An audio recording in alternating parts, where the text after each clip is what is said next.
Let's look at a slightly longer exam question involving ratios. John is going to make chocolate squares to sell. There are just 3 ingredients: chocolate, peanut butter and crisp rice, mixed in the ratio of 4 to 2 to 3 respectively.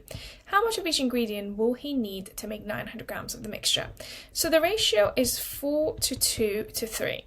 Now if we add these together to find the total number of parts, 4 plus 2 plus 3, that gives us 9 parts. So that means 9 parts or 9 shares is equal to 900 grams. So from there we want to find out what is 1 part equal to.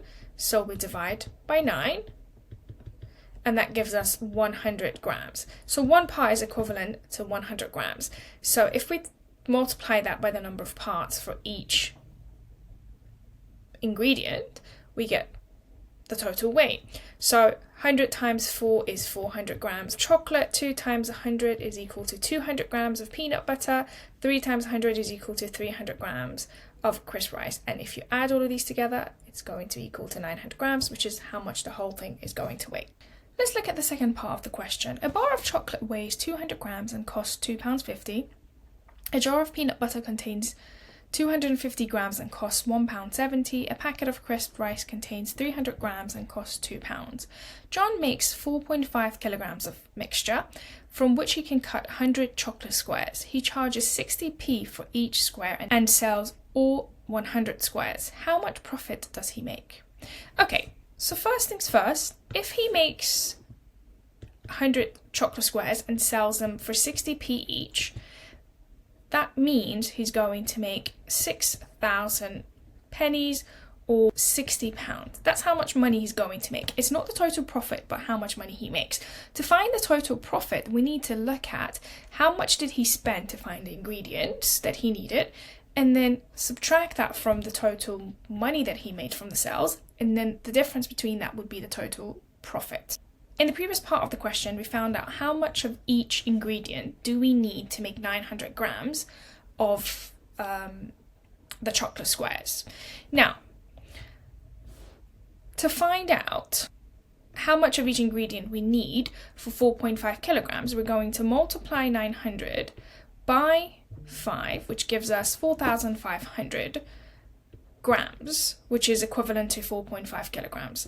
So we know for 4.5 kilograms, we need 5 sets of all of these ingredients. So let's find out how much of each ingredient do we need. So to do that, we're going to multiply 400 by 5.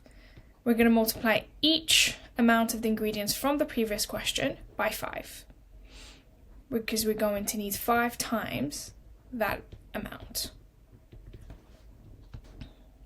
So that gives us 2,000 grams of, this was chocolate, this was peanut butter, and this was crisp rice.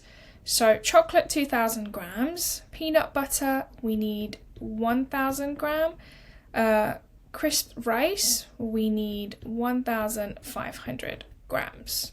This is how much of each ingredient we need. Then using this information, we need to find out how many bars of chocolate, how many jars of peanut butter, and how many packs of crisp rice do we need. So in order to do that, we're going to divide, so we need 2,000 grams of chocolate. We're going to divide that by 200 grams because that's how much each bar weighs. So that means we need 10 bars of chocolate. We're going to do the same with the other two. So a jar of peanut butter is 250 grams, so we're going to divide that by 250. That gives us 4 jars. Then 1,500 grams of crisp rice. Each packet is 300 grams, so if we divide 1,500 by 300, we get 5 packets. So we need 5 packets of crisp rice. Now, to find out the cost, we're going to multiply each of these by the cost that is given to us. So 1 bar of chocolate costs £2.50. 1 jar of peanut butter costs £1.70.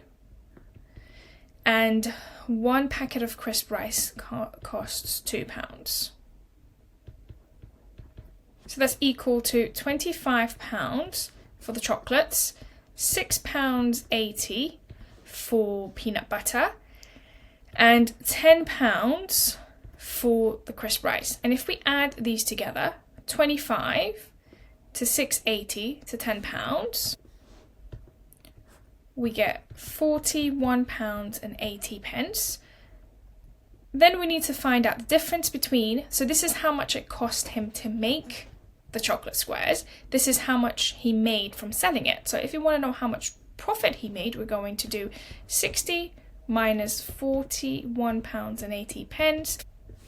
And the difference is equal to £18.20, which is how much profit John would have made. And pay close attention to the unit they've already given to. They want it to be in pounds, which is what we've got, but make sure you have the same unit. Hope that makes sense. Let me know if you've got any questions.